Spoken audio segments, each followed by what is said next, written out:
Tomen asiento, por favor, hermanos. Nuevamente agradezco a mi Dios la oportunidad que me da de compartir el alimento espiritual en esta mañana, que es el tercer domingo de la Pascua cristiana. Y me quedé con algunos puntos hace 15 días, en donde lo que yo veía en la resurrección de nuestro Señor Jesucristo era todo el desorden que provocó. Y pues yo sigo desordenado, hermanos. Es más, ya soy un pastor desordenado. ¿Sí? Un pastor que está pasando a otra categoría, en la categoría de jubilado. Y es una categoría honrosa y hermosa. Y estaba escuchando ahorita en los avisos de parte del pastor Leonides de que viene una semana especial, ¿verdad? ¿Qué tipo de semana es? ¿De qué? De evangelización o evangelismo y acción social. Y acción social. Y siguiendo con ese espíritu de ser un pastor desordenado, ¿ustedes qué pensarían si yo fuera el pastor de la Iglesia de los Reyes, que el pastor invitara a Pedro para esta campaña? Vayamos a Hechos capítulo 3, versículos del 13 al 19, en donde Pedro está anunciando las buenas nuevas de la resurrección. El evangelio es llevar las buenas nuevas, ¿no? Y qué mejor que las buenas nuevas de la resurrección. Y vean de qué manera tan desordenada también empieza Pedro esta campaña. ¿Sí? Y por eso digo que si así Pedro iniciara aquí en Los Reyes a partir, no sé si de ahora o de mañana, la campaña, vean cómo la inicia, y voy a leer detenidamente del 13 y algunos versículos. El Dios de Abraham, de Isaac y de Jacob, el Dios de nuestros padres, han glorificado a su Hijo Jesús, y vean, a quien ustedes, hermanos que están presentes en Los Reyes, ¿qué dicen? Ustedes lo entregaron y ustedes lo negaron. ¿Qué les parece este inicio de campaña? ¿Ordenado o desordenado? ¿Ustedes hubieran invitado a Pedro si así iniciara esta campaña? ¿Qué dicen? ¿Sí o no? Yo como pastor, pues no, ¿verdad? No, pues ¿qué pasó? Aquí vienes para animar y empiezas echándoles culpa, ¿verdad? ¿Verdad? Qué mal inicio, qué desorden de Pedro, ¿verdad? Qué desorden. Que ustedes, a quien vosotros entregasteis y negáis delante de Pilato.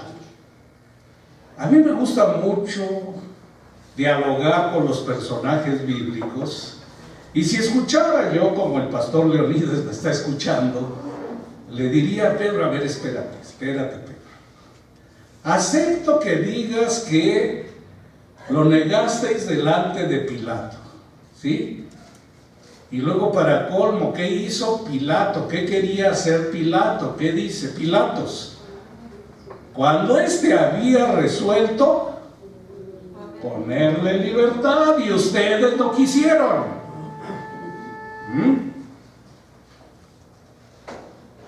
Eso es lo interesante de tener un encuentro con el crucificado, hermanos. Crucificado y resucitado. Y por eso yo veo la enorme importancia de por qué el Señor Jesús el Cristo tiene necesidad de que durante 7 semanas y un día afirmemos realmente el sentido de ser cristianos. ¿Sí? Es una enorme importancia convivir con el Cristo que ha resucitado.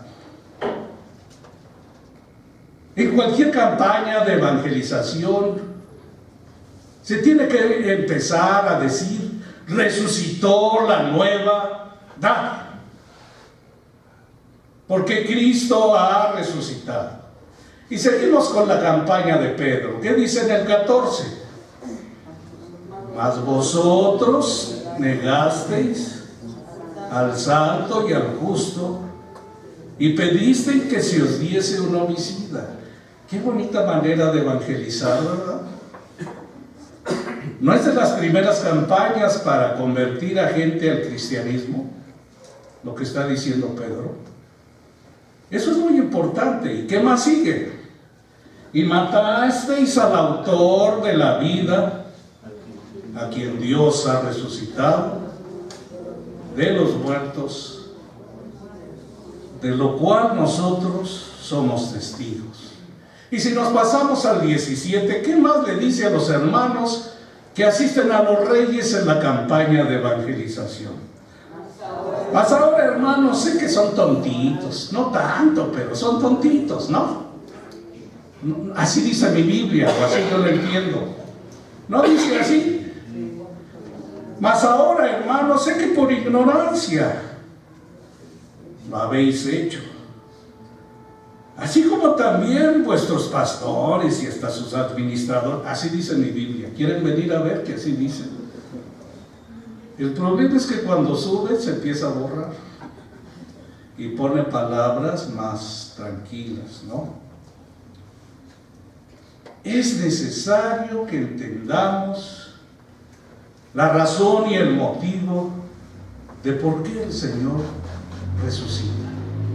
Porque somos tontos, tontos en cuestiones de las cosas de Dios, ¿o no? Mis pensamientos no son sus pensamientos. Mis caminos, dice el Señor, no son sus caminos. ¿Sí? 18. Pero Dios ha cumplido así lo que había anunciado por boca de todos sus profetas, que su Cristo había de padecer. Así que arrepentidos y convertidos, para que sean borrados vuestros pecados, para que vengan de la presencia del Señor tiempos de refrigerio. ¿Qué es un refrigerio, hermanos? Recuperar energías, ¿o no? La resurrección es un tiempo de alegría, de gozo, de recuperar energías, de ver al Cristo resucitado, un Cristo de carne y hueso, pero un Cristo que cada día va tomando más su esencia celestial. Nunca dejará de ser dos esencias, pero sí en ocasiones hay que ir ubicándonos como seguidores del Señor, de que en momentos hay que darle más importancia a esta esencia, para así poder entender las otras dos lecturas. El fin de las tres lecturas o las lecturas bíblicas para el mensaje es cómo el pastor las tiene que enlazar y hablar sobre un mismo tema. Y el tema es el que nos dicta nuestro boletín, que tiene como título Una experiencia con el resucitado. Y es una pregunta para el pastor Páez, que me hace el boletín a mí. Es la primera vez que yo veo el boletín, así es que no crean que ya vengo preparado, ¿no? Y entonces me pregunto: ¿y tú, pastor Páez, qué experiencia tienes del resucitado? Y me llama también la atención el introito, que viene siendo este versículo que está aquí al inicio del orden del culto, que dice: ¿por qué estáis turbados? Y vienen a vuestro corazón estos pensamientos. ¿Qué entienden por turbación? Si leemos, vayamos ahora a Lucas 24, versículos 37, que dice, Lucas 24, 37. Entonces, ¿cómo estaban? Espantados y atemorizados. ¿Qué estaban pensando? Que veían a un fantasma, a un espíritu, algo que no es de carne y hueso. Y todos estos van siendo elementos que nos van como marcando la pauta a compartir un mensaje. Como decía en mi pregunta, ¿y tú, Pastor Páez, qué experiencia tienes con el resucitado? Y mi pregunta sería, y hago la pregunta a ustedes, si Cristo se apareciera aquí en medio de nosotros, ¿qué haría? ¿Qué harían, hermanos? Yo me echaba a correr, yo no sé ustedes, pero yo sí, con honestidad, me echaba a correr. ¿O no? Yo no sé ustedes. ¿Y por qué me echaba a correr? No crean que porque no soy merecedor. ¿Por qué creen? Por miedo. ¿A ustedes no les daría miedo que se apareciera Jesús resucitado?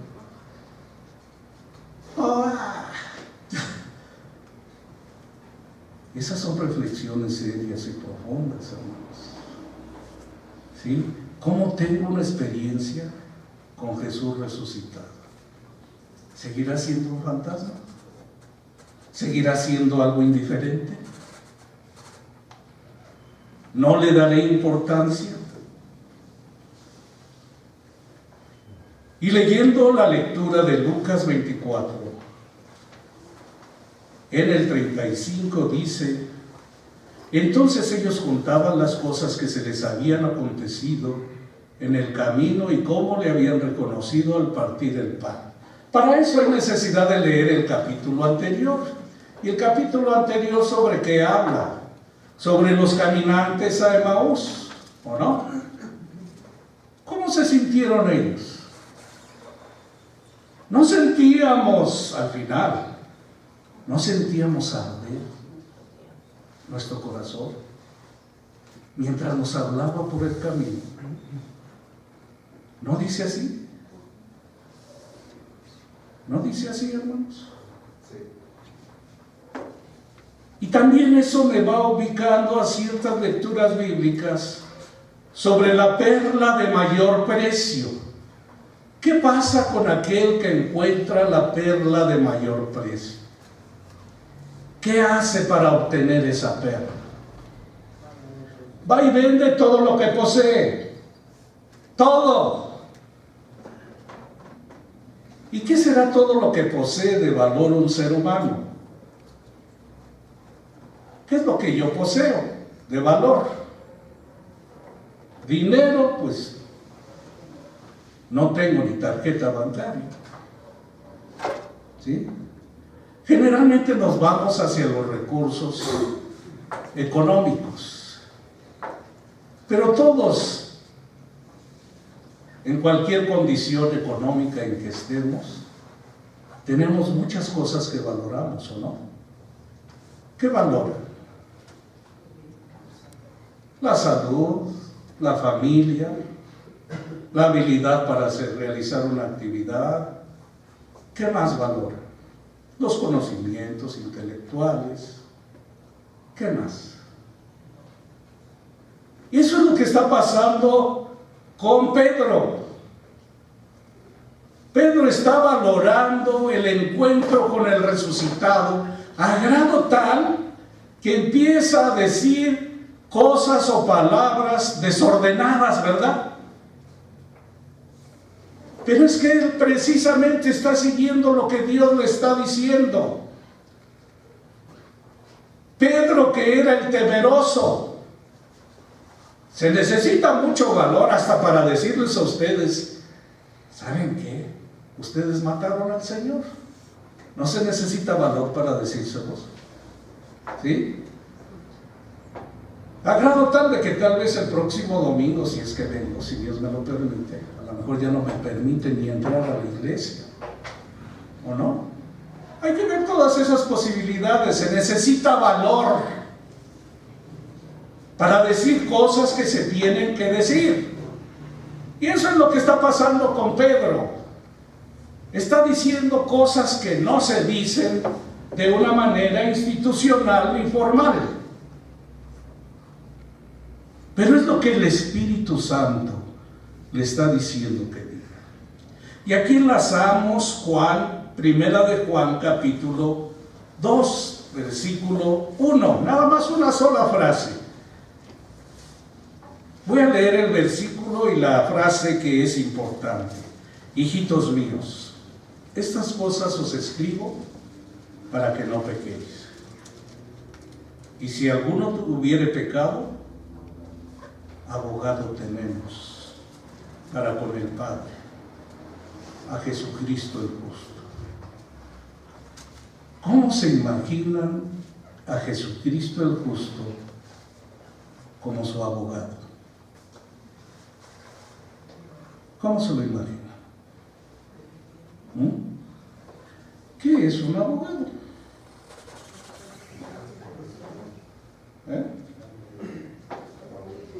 Pues puede ser alguien que nos apoya. ¿Han tenido experiencias con algún abogado en cuestiones de una relación profesional? Es alguien que uno busca para que le auxilie en cuestiones de ¿qué? De un problema legal que tenemos, ¿no?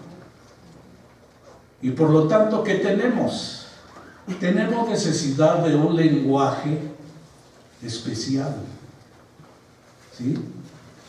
Alguien que sepa cómo hablar con el juez, con diferentes personas que integran el sistema de justicia. Entonces, si vamos viendo así al Señor Jesús como un abogado ante el Padre, ¿quién es Jesús? Yo le pondría más que Jesús es para mí un apoderado legal. ¿Qué es un apoderado legal? Que parece abogado, ¿verdad? Pero es diferente. ¿Qué es un apoderado legal? Es el que maneja todos mis bienes, todos los recursos que tengo. Y está a disposición mía las 24 horas del día. ¿O no? Ese es un apoderado. Y busca lo mejor. Intercede por mí. Por lo tanto, se tiene que tener esa manera de ver cómo yo puedo acercarme al Padre y que el Padre me entienda. Porque si no, la Biblia dice, cuando ustedes oran, es que no saben pedir, ¿o no dice así? No sabemos cómo pedirle al Padre. Y entonces, ¿de qué hay necesidad? Que el Espíritu de Dios ponga paz. ¿Cuál es el lenguaje legal en el cielo? Para la paz. ¿Qué significa la paz? Que no caigan misiles. Eso significa la paz divina. Que no haya guerra entre países. Esa es la paz de Dios. ¿Cuál es la paz de Dios, hermanos? El shalom. ¿Cuál es la paz?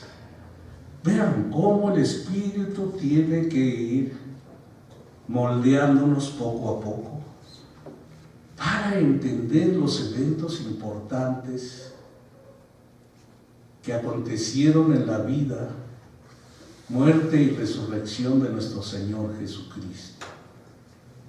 La paz, que Dios te dé todo lo que necesites en esta vida para ser feliz.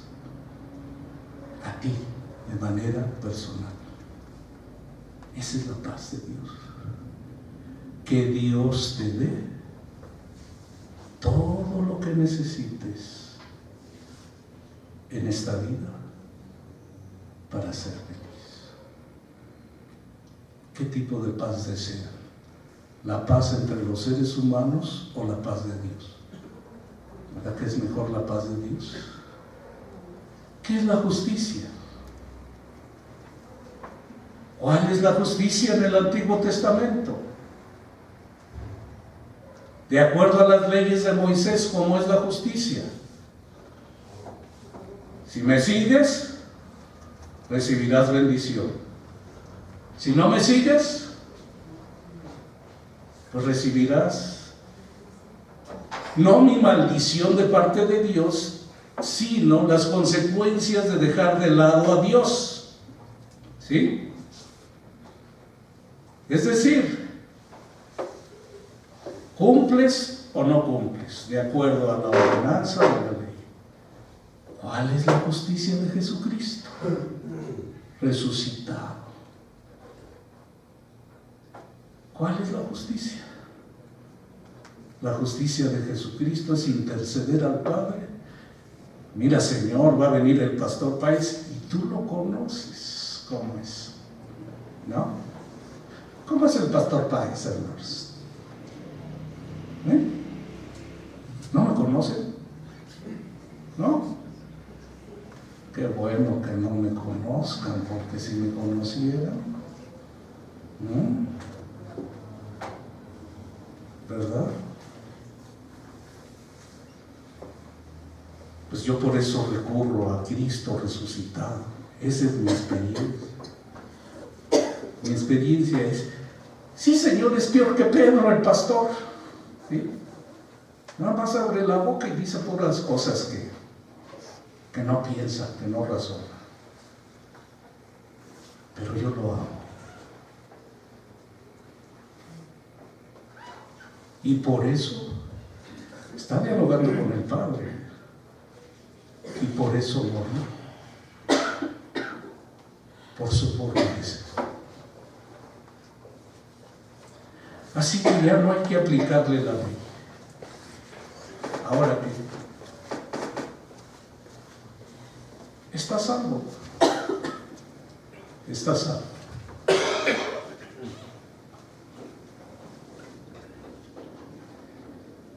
Y si ustedes recibieran ese tipo de justicia, ¿qué harían? No mereciéndola. ¿Qué harían, hermanos? ¿No serían más fieles? ¿No? ¿Sí o no, hermanos? ¿Sí me escuchan? ¿Sí? Porque a lo mejor o estoy predicándole a fantasmas. Entonces vean, hermanos, van cambiando todas las cosas que de acuerdo a nuestra edad y caminar espiritual tenemos que avanzar también en cuestiones de fe. Ya no es doctrina. ¿Qué es doctrina, hermanos? ¿Qué es doctrina? Ya vengan a la escuela dominical, hermanos. ¿Sí? ¿Saben por qué no vengo a la escuela dominical? Porque no vienen ustedes. Por eso no vengo. Yo dije, ahora en Facebook sí voy a escribir para que entiendan lo que es. Ya voy en el libro de Job y estoy entrando a los salmos. ¿Saben ayer cuántas visitas tuve? En internet, y es público lo que doy. ¿Cuántas se imaginan? Una. Una. ¿Y saben cuántas he tenido desde que inicié internet? Generalmente como 4 o 5. Si yo fuera a la conferencia anual y me dijeran, porque he estado pensando en eso, yo ahora que vaya a la conferencia anual, ¿de qué iglesia les voy a decir que voy? ¿De qué iglesia? ¿De los Reyes? Facebook es mi parroquia, puse. ¿Sí? ¿Ustedes creen que me van a entender los que me van a inscribir? ¿Sí? Y si me dijeran, ¿y cuántos miembros tiene? Uy, no, se van a ir para atrás. ¿Sí? 4 tengo. No, pues no tienes derecho ni a vos ni a vos. Es más, no tienes derecho ni a entrar a la iglesia. ¿No creen que me dirían eso? ¿Sí o no? Sí. ¿Sí? Y aquí es precisamente, para mí es una bendición enorme poder compartir con ustedes el mensaje. Porque es compartir el tesoro más valioso que tengo. Y yo quisiera que ustedes empezaran a valorar la fe. La fe no es admitir credos. La fe es lo que está diciendo el Señor Jesús en Lucas 24. La fe tiene que salir del corazón. ¿Por qué estás asustado? ¿Qué pasa en tu corazón? ¿Qué acaso ya no tienes corazón? ¿O tu corazón está tan duro que ya no entiendes lo que te estoy diciendo? Si quieres tener fe, si quieres una campaña, ¿cómo está tu fe? A cualquiera que venga y comparta lo que Dios nos da. ¿Fe en quién? ¿Fe en un fantasma que es Jesucristo? ¿O fe en Jesús vivo, lleno de carne y hueso, pero también lleno del poder de Dios? Es seguir a este Jesús el Cristo, confiar plenamente que nos está hablando a los cristianos del siglo XXI y que sigue dispuesto a darte todo lo que Él tiene para que te empuje a compartir las buenas nuevas. Deja de lado la doctrina. Deja de lado eso que parece sin mancha para ti. Eso es para gente lógica, para gente racional. Y eso provoca, hermanos, cuando nos metemos mucho en lo intelectual, que dejemos de lado el corazón. Hemos adelgazado nuestro corazón. O si lo dejamos como piedra y se endurece, tenemos una fe dura, congelada, hermanos. Algo bueno como la mayoría de los alimentos, pero que están congelados. El corazón nos permite observar a una persona viva, ver la frescura de los jóvenes. A mí me emociona escuchar a una señorita esforzarse por tocar Sublime Gracia, hermanos. Eso es tener corazón. Y por eso hay necesidad de que Jeremías nos diga: sacaré de tu pecho el corazón de piedra y meteré allí un corazón de carne y hueso. La fe cristiana es una fe que toca el corazón. ¿Quién está casado, hermanos, aquí? A ver, alza en su mano quien esté casado. ¿Quién tiene novia?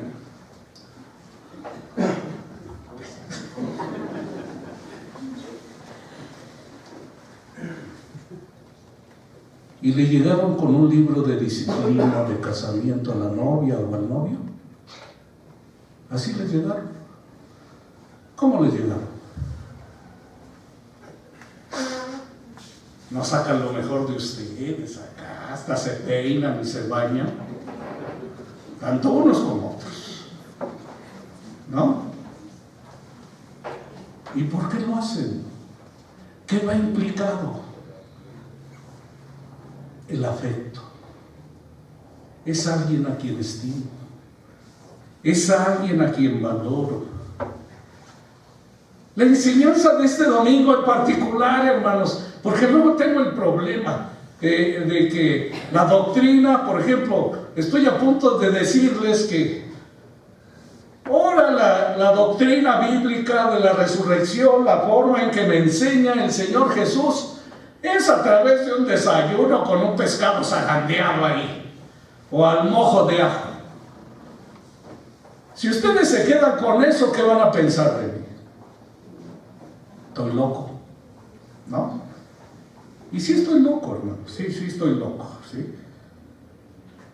Pero ahora el Señor nos pide, soy yo de carne y hueso, ¿no dice así?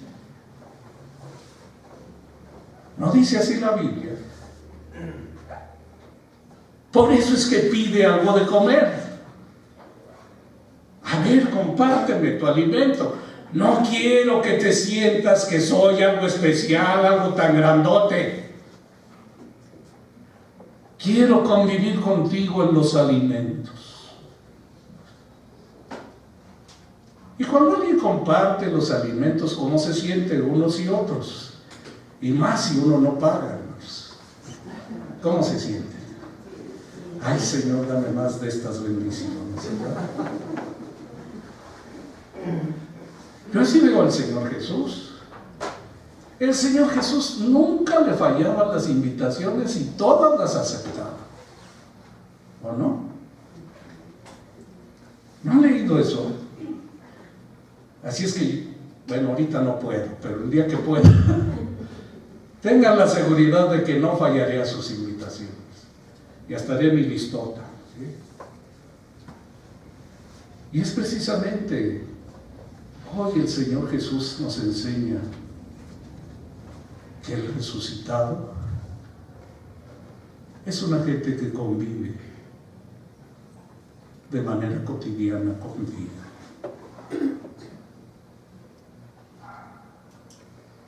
Es un Dios que nos pide que utilicemos el corazón. No necesita de razón.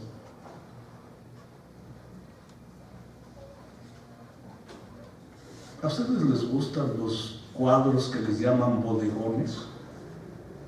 ¿Saben qué es un bodegón? ¿Un cuadro bodegón? ¿No?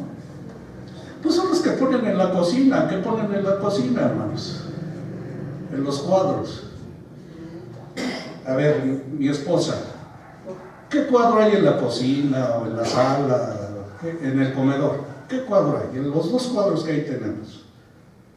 Es un cuadro donde hay pan, tiene fruta. Tiene una jarra para su chocolatote. ¿Sí?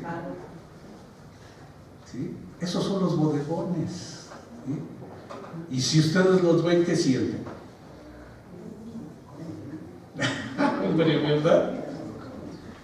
Hambre. Pero vean la diferencia. Y vamos a decir que en el bodegón, que no sé si esté o no, hay un jugo de naranja. Porque casi todos toman jugo de naranja. ¿Sí? Y da hambre. Para eso están los bodegones. Cuando vayan a los restaurantes, vean lo que ponen. ¿Sí? Y yo creo que toda la vida, o la gran mayoría de nuestra práctica ministerial, la hemos pasado enseñándoles bodegones. ¿Sí? Les enseñamos a Cristo resucitado. ¿Cómo ponemos a Cristo resucitado? En los boletines. ¿Cómo se ponen? En los que tienen dinero para hacer boletines de color y bonitos. No lo ponen acá vestido de blanco y la piedra de lado y todo eso, y rayos y centellas y todo eso. ¿No? ¿Y qué sienten? Bonito, ¿no? ¿Sí o no? Sí. Y si de repente el Señor dijera, ya no quiero que me pintes bodegones, ni cuadros de la resurrección. Porque ahora la gente que quiere, pues ¿sabes qué quiere la gente, Señor? La gente de tu iglesia. Pues sí, se ve bonito la Santa Cena, pues.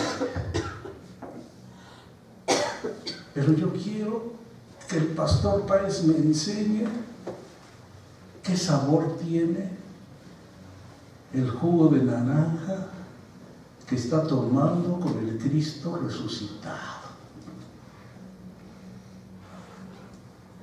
Ay, hasta se me hizo agua la boca.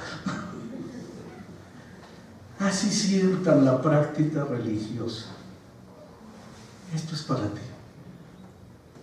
Esto es para ti. Nada más para ti. ¿Sí? El encuentro con el resucitado es muy personal, muy íntimo. Y es para nosotros lo que nos da. Para cada uno. Y es totalmente diferente. Tiene un sabor exquisito. Leí en un libro que decía, le preguntaron a un ciego de nacimiento. Una vez le preguntaron, después de darle un poco de miel, que la probara, le preguntaron, ¿a qué sabe la miel?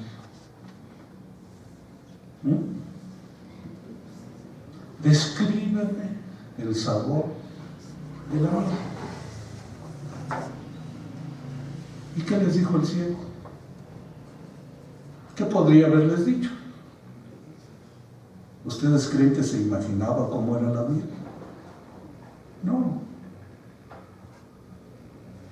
¿Saben qué fue lo que hizo?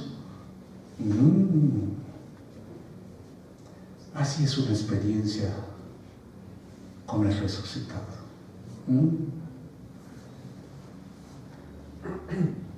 Pagaría lo que pueda por un vaso, un jugo de naranja, compartiéndolo. Más bien que me lo compartiera Cristo resucitado. El día que ustedes lo saboreen, verán de la palabra de Dios que fluye miel, ya no solo leche. Y la miel te va a alimentar, ¿o no? Te va a fortalecer, te va a gustar. Ese es mi encuentro con el resucitado. Utilicemos más el corazón. Que Dios los bendiga.